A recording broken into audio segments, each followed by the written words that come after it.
বেছে বেছে বিজেপি ঘনিষ্ঠদের অবজারভারের দায়িত্ব। আর এই অভিযোগে বারুইপুরের সভা থেকে মমতা বন্দ্যোপাধ্যায়ের চড়া সুর নিশানা করলেন বিজেপি এবং নির্বাচন কমিশনকে। বিজেপির হিম্মত নেই আমাকে লড়ার, তাই গটগট করে 2 লাখ পুলিশ পাঠাচ্ছে। অবজারভার কারা? মন্ত্রীদের আত্মীয় স্বজন এবং বিজেপি পরিবার থেকে ম্যাক্সিমাম। ভোটের বাংলায় জমজমাট প্রচার। হাওড়া এবং দক্ষিণ 24 পরগনায় শনিবার সভা করেন মমতা বন্দ্যোপাধ্যায়। এই সভা থেকে তাঁর সুর সপ্তমে। বিজেপির হিম্মত নেই আমাকে লড়ার, তাই গটগট করে 2 লাখ পুলিশ পাঠাচ্ছে। অবজারভার কারা?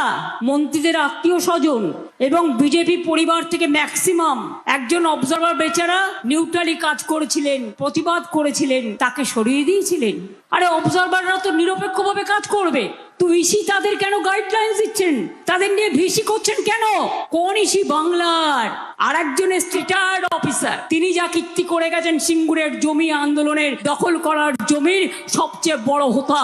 তিনি সবাইকে ভার্চুয়াল মিটিং করে বলছেন তৃণমূলকে অ্যারেস্ট করতে হবে, গাড়িতে গাঁজা ঢুকিয়ে দাও, বাড়িতে গাঁজা ঢুকিয়ে দাও, ইনকাম ট্যাক্স রেড করো, ইডি রেড করো, সিবিআই রেড করো।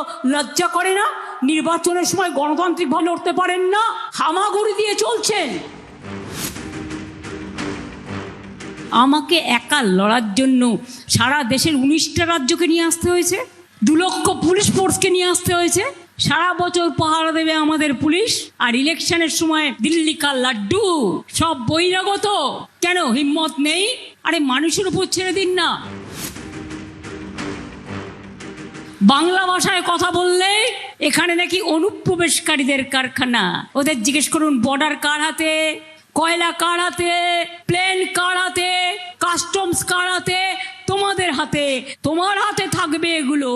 আর ইলেকশনের সময় তৃণমূল কংগ্রেসের বিরুদ্ধে চার্জশিট দিয়ে তুমি বলছো তৃণমূল চোর। তৃণমূল যদি চোর হয় তুমি তাহলে কি? তুমি তাহলে হচ্ছ সুপার ডাকাত।